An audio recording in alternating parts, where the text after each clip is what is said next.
Lo que podemos decir es que ya hace 10 años, por suerte, teníamos el cuerpo de conocimientos, o el comienzo a enfatizarse, el cuerpo de conocimientos de que los cuidados paliativos cambian la historia natural del sufrimiento en los pacientes con enfermedades serias.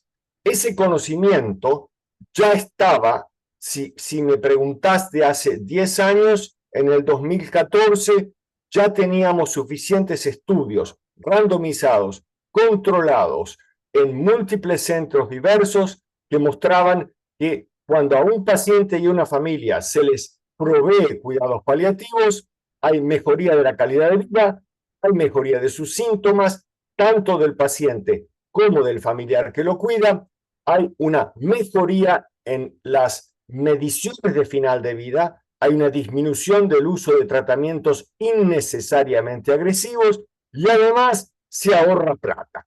Eso era conocido ya hace 10 años.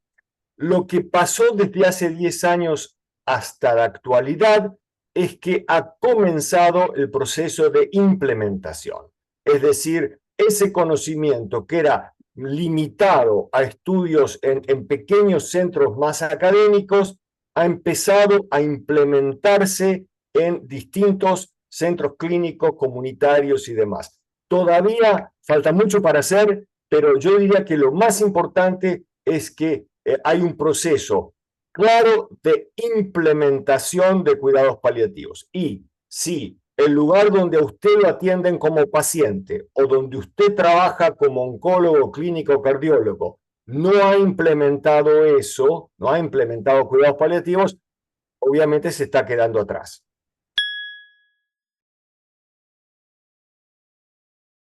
Y esa evolución tiene un aspecto positivo y un aspecto altamente negativo. El aspecto positivo es que la enfermedad crónica progresiva que nos va a llevar al fin de nuestra vida está acompañada con sufrimiento que sucede mucho antes de los últimos días, semanas y hasta meses de vida. Y por lo tanto, acceder a ayudar a esos pacientes que están sufriendo y a sus familias antes es excelente y cambia muchas variables importantes de calidad de vida y de tratamiento innecesario y de bienestar del paciente y su familia.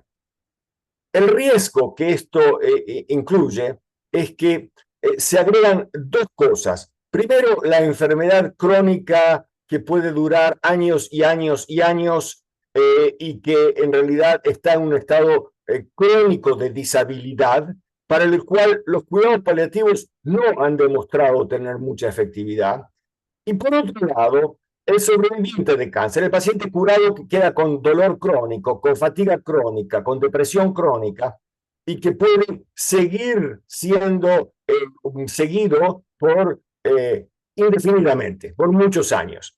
Si los equipos paliativos empiezan a manejar pacientes con enfermedad reumática, pacientes con enfermedades crónicas que están controladas relativamente bien, o sobrevivientes de cáncer, esos pacientes están este año y van a estar el año que viene y van a estar el próximo año y cada año se van a agregar más pacientes con esos diagnósticos, mientras que los pacientes que se van muriendo son reemplazados por otros pacientes que van muriendo. En una palabra, el crecimiento de esas enfermedades crónicas es geométrico y el crecimiento de los pacientes que van a morir es aritmético. Y si ustedes siguen incorporando esos pacientes y agregando los del año que viene y los del próximo año, llega un momento en que ya no hay capacidad de atender a los pacientes que se están acercando al fin de su vida.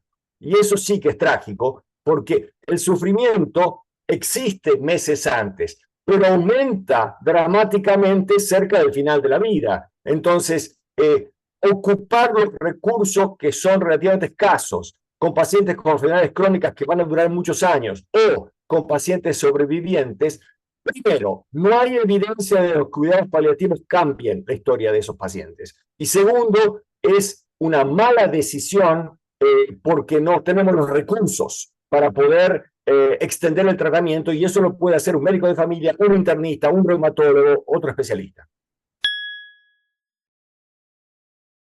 que el burnout es una preocupación enorme. El burnout consiste básicamente en estar totalmente agotado, con una sensación de que no estoy consiguiendo nada y que en su expresión más grande llega a la despersonalización, es decir, el pulmón de la cama 8, el páncreas de la 7 y a básicamente perder la humanidad que nos caracteriza. Esas son las tres características que va llevando el burnout. El burnout se debe a las condiciones de trabajo, no al tipo de enfermo que yo veo. Es decir, si las condiciones en las cuales yo tengo que ver al señor, a don Juan, son muy difíciles porque me hacen ver demasiados pacientes por día, porque no tengo autonomía para usar un equipo interdisciplinario, porque no tengo los remedios o los procesos diagnósticos que necesito, eso es lo que me quema. No me quema el señor don Juan de por sí. Entonces, a veces hay una confusión con respecto a qué es lo que causa burnout. Y lo que causa burnout son dos cosas: mi jefe y mi empleador. Esas son las dos razones por las que tengo burnout. No teman aquellos que están en este tema, no teman el contacto con el paciente. Lo que quema es las condiciones en las que me obligan a tener ese contacto con el paciente. Entonces, ¿qué tenemos que hacer? Luchar por mejorar la cantidad de pacientes que nos hacen ver por día, el maldito, la historia clínica electrónica maldita, las condiciones de pago, de guardias y todas esas condiciones de trabajo. Al mismo tiempo que hay una solución curativa para los paliatólogos, mejorando la calidad de vida profesional, también sin duda hay un paliativo. Y el paliativo es el autocuidado, es decir, cuidarme a mí mismo. Pero es importante entender que ese es un paliativo para manejar el estrés crónico que me está causando un trabajo malo. Es importante que dentro de la medicina, todos los que hacemos paliativos no hemos recibido mucho respeto, porque lo que controla la medicina y las farmacéuticas y los hospitales y todo es la medicina biomédica. Esos son los que están en las facultades de medicina, los que tienen las posiciones y demás. Los que estamos encargándonos de la persona, a veces no somos tan respetados. Entonces también ayudarnos entre nosotros. Lugares como este, cultura paliativa, donde esto es lo importante, donde la biomedicina no es importante, donde el alivio del sufrimiento es sexy. Trabajar en estas cosas es sexy. Eso ayuda mucho al autocuidado y a disminuir la intensidad del burnout. Pero la cura del burnout es cambiar las condiciones de trabajo. Yo creo que lo importante nuestro es claramente la inserción en lo académico, en la inserción en lo avanzado, la inserción en lo grande. Es ridículo conceptualmente que el oncólogo, el cardiólogo, el nefrólogo, el internista sofisticado, no pueden manejar la enfermedad, el paciente está sufriendo enormemente y entonces, ¿qué hacen? Lo mandan a la casa. Y el paciente que no ha podido ser aliviado con todos los enormes recursos de personal y tecnología de estas instituciones, tiene que ser manejado por un pequeño grupito en la comunidad en un momento de sufrimiento enorme. Entonces, es realmente contraintuitivo, ridículo que esté pasando eso. Y por lo tanto, insertarnos en los lugares donde se enseña, donde se investiga, donde se crean los conocimientos, es fundamental. Esa es una de las cosas que no está pasando con la velocidad con la que debería estar pasando. Creo yo que tanto el pregrado, y yo diría que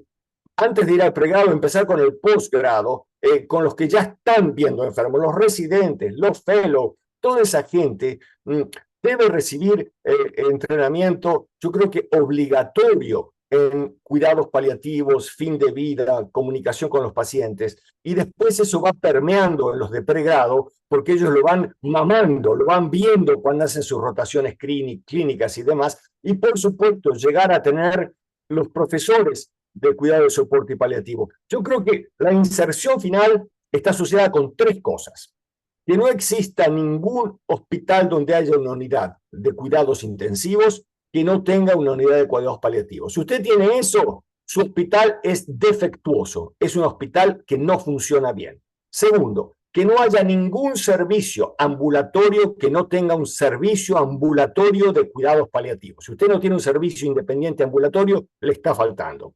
Y tercero, que no exista ninguna facultad de medicina o ciencia de la salud que no tenga una cátedra establecida de cuidados de soporte y paliativo. Si no tiene esas tres cosas su institución, claramente se está quedando atrás. Yo creo que parte del problema con la legislación de la eutanasia, y lo que ha pasado en todos los lugares donde se hizo, es que en cierta forma distrae de lo que se debe hacer. Un porcentaje bajo entre nosotros va a querer terminar nuestra vida.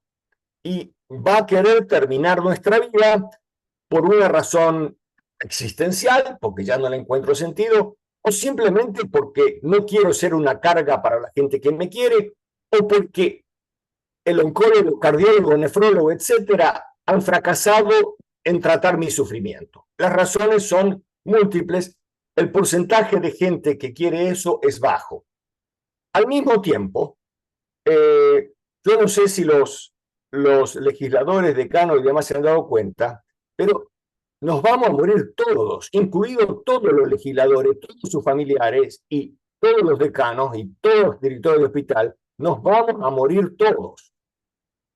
Y cuando llegamos a ese estado, no se ha invertido en cuidados paliativos, no se han creado cuidados paliativos. Entonces, la eutanasia tiene una gran ventaja económica. Canadá está haciendo mucho dinero matando pacientes, porque si al paciente, si a don Juan viene con un sufrimiento, y yo le digo, ay, don Juan, mire, ¿sabe lo que le puedo ofrecer? Lo matamos la semana que viene y ya se ahorra la quimioterapia, la internación, los estudios de diagnóstico, el cuidado domiciliario, todo lo demás. O sea que es realmente tentador decir, no solamente a quien me lo pida, sino yo lo puedo ofrecer en el menú, lo pongo ahí y si lo quiere comprar don Juan porque está muy triste hoy, ya lo inyecto y ya ayudo al sistema de salud. Es tentador, no es lo que la gran mayoría de nosotros queremos y mi preocupación es que hay una enorme pasión por parte de gente que quiere, una enorme pasión por parte de gente que no quiere, muy pocos datos y lo que no se invierte y se trabaja es en lo paliativo, que es lo que requiere puestos, requiere camas, requiere remedios, y eso a los legisladores les molesta, a las aseguradoras les molesta, y a los que están haciendo el debate ese tan enfático a favor o enfático en contra, también les molesta, porque ellos quisieran seguir enfatizando y que seguir un poco insistiendo en el tema. A mí, honestamente, me aburre profundamente y creo que, sobre todo, lo que más me irrita es que distraiga de donde tenemos que poner la plata y donde tenemos que poner el trabajo, que es en el sufrimiento de todos en Latinoamérica antes de que nos muramos, que es un sufrimiento necesario que está pasando ahora porque no tenemos desarrollados los paliativos. Son lo que más sentido le ha dado a mi vida. Es decir, yo empecé como oncólogo y realmente cuando había una enorme obsesión por parte de mis colegas con respecto a un paciente que respondía, un paciente que no respondía y demás, yo estaba obsesionado con la experiencia humana del paciente, con lo que estaba sufriendo el paciente, la familia y qué podíamos hacer para aliviarlos. Y me metí en esto cuando no existía la especialidad, no existía nada de esto, y un poco fuimos haciendo lo que se podía hacer en ese momento, pero yo sentí siempre que aliviar el sufrimiento innecesario era una sensación de gran éxito. Traerle de vuelta la sonrisa al paciente, a la familia, ayudarlo a jugar al dominó, ayudarlo a vivir hasta que terminara la vida, era una sensación de gran satisfacción profesional y personal, y además enseñar a las generaciones próximas que no hay que tener miedo, que nos vamos a morir todos y que estar a su lado, que estar ayudando y acompañando es altamente gratificante, gratificante emocionalmente, pero también intelectualmente. Es decir, que hay que saber hacer esto, que no es cuestión de ser bueno, no para nada, es cuestión de saber enfocar al paciente, que hay un gran desafío intelectual asociado con esto. Así que para mí, han sido lo que yo he hecho y creo que es lo que más sentido me ha dado durante toda mi carrera profesional. Sí, claramente. Yo creo que lo elegiría sin duda. Ahora, hay algunas cosas que me preocupan, porque cuando nosotros empezamos en forma pionera, empezamos cuando no había especialidad, empezamos aprendiendo como se podía, haciendo camino al andar, como decía Serrat. Y básicamente estaba todo para hacer, estaba todo para aprender. Y no teníamos esas problemas que se plantean en algunos países ahora con las discusiones políticas y con la eutanasia y con todo lo demás que está embarrando un poco la cancha y que a veces hasta nos hace quedar mal y dice que nosotros somos los que culpables de que la gente esté muriendo como muere, cuando en realidad no nos dan los recursos para aliviar el sufrimiento como quisiéramos. Pero sin duda que si tuviera que empezar hoy, con lo que pasa hoy en día, también sin duda me metería porque creo que el futuro es mejor ahora de lo que era en mi época. En mi época, la gran mayoría de la gente que empezó conmigo haciendo esta parte de paliativos y hospicios, realmente se hicieron burnout, se quemaron, abandonaron porque las condiciones en las que teníamos que trabajar eran tan inferiores a las de los anestesistas, los oncólogos, los internistas, que se volvían a su especialidad de base. Se quedaban un par de añitos y se cansaban y se iban. Yo fui uno de los sobrevivientes que siguieron en este tema, pero no fuimos tantos los que quedamos. Hoy en día hay posibilidades de carrera, hay posibilidades de progreso profesional, y eso es invalorable. Hay grupos como este, como Cultura Paliativa, hay revistas, hay congresos. Estamos insertándonos en los cuidados de salud. Entonces, si alguien se quiere meter en este tema, yo lo invitaría a que considere que las posibilidades ahora son tanto mejores que cuando a mí me tocó empezar.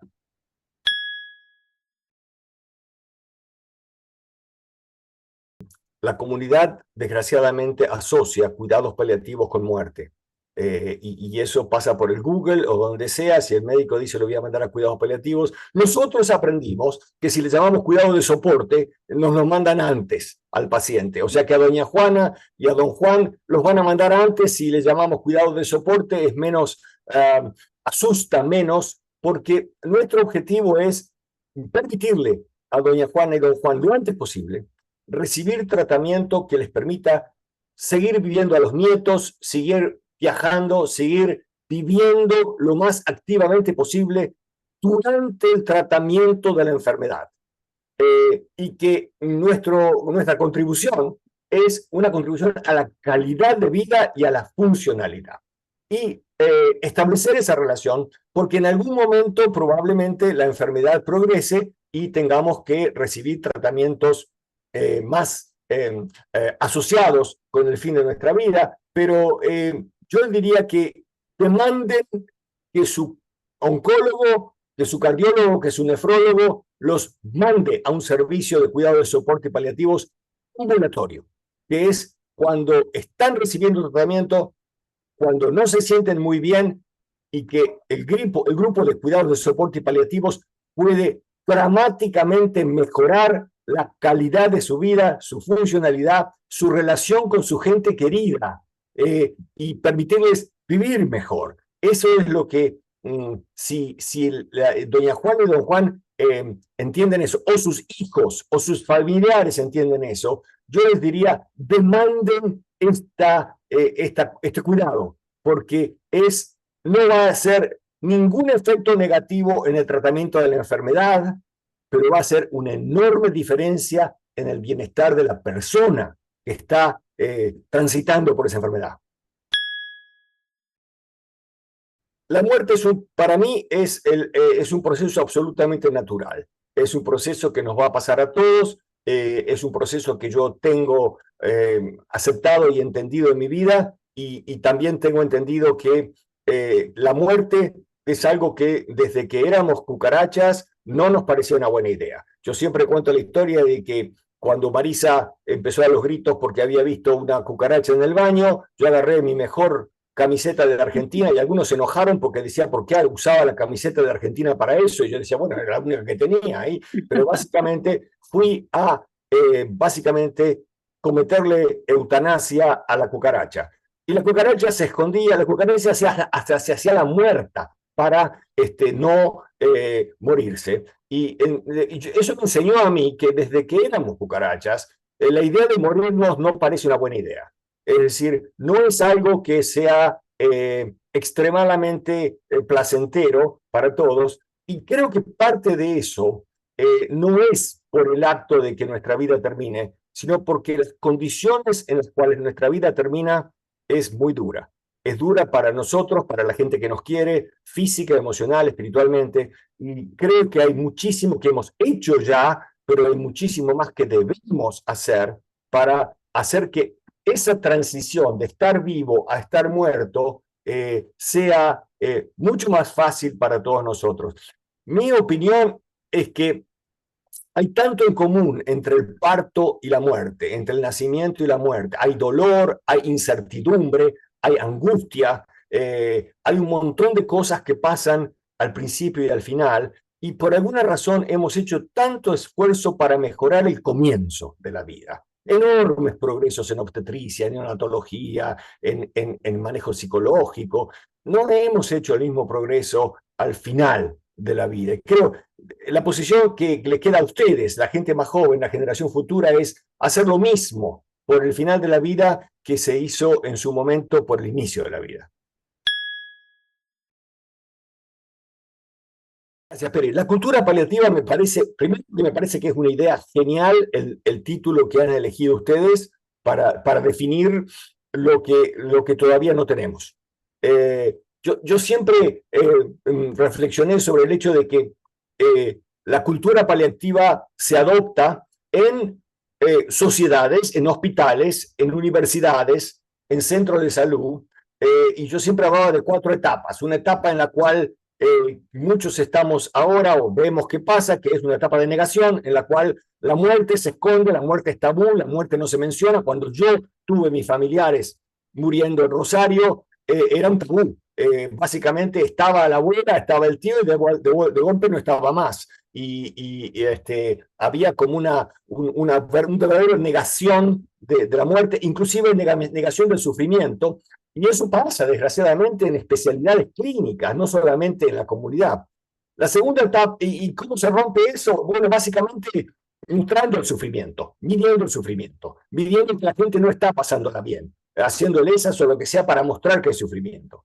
La segunda etapa es la palifobia. La palifobia es terror a mencionar paliativos, terror a lo que significa, al sufrimiento que pueden causar, a los colegas que tienen miedo que entonces el paciente no haga quimioterapia o que pare la diálisis o que estemos enseñando cosas que no sirven para nada. Les pasa a los oncólogos, les pasa a los médicos de dolor, les pasa a los decanos de medicina y pasa mucho en la comunidad también. Y lo importante entonces es básicamente pedirle a algunos colegas que nos dejen ver a don Juan y a doña Juana, tratar a don Juan y a doña Juana, hacerlos sentir mejor, y que cuando se sientan mejor, mostrar esos datos al resto de la comunidad y decir, miren, tratamos a 50 o 60 personas porque hubo 2 o 3 médicos visionarios que tuvieron una epifanía y que nos mandaron sus pacientes, y fíjense lo que pasó. No hubo ningún desastre,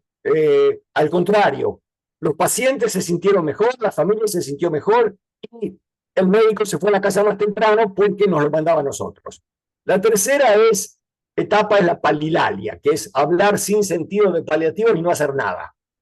Diálogo y hablar pro eutanasia, contra eutanasia, esto se necesita, inclusive hacer leyes que son tigres de papel, que básicamente no muerden, que son básicamente pedazos de papel. Y la palilalia es peligrosa, muy peligrosa, porque mientras la gente habla de los cuidados paliativos muy bien, a vos te siguen mandando enormes cantidades de pacientes y te recontraquemás. Entonces, romper la palilalia implica básicamente que las condiciones de trabajo, la cantidad de pacientes por día y la cantidad de posiciones y las camas para unidad de cuidados paliativos y para ambulatorio sean las mismas que para otros aspectos de la salud, como gastroenterología, como nefrología, como cualquier otra especialidad, y que tienen que ser bastante porque los pacientes se mueren de todas esas especialidades y se enferman de esas especialidades. Pero la tercera es la paridad y entonces demandar que los recursos sean similares. Y la última, para la cultura paliativa, es la paliativa, en la cual ya ahí sí ponemos plata, creamos posiciones y básicamente le damos la estatura al manejo del sufrimiento que no le estamos dando antes de que se establezca una cultura paliativa. Así que el esfuerzo de ustedes para crear una cultura paliativa,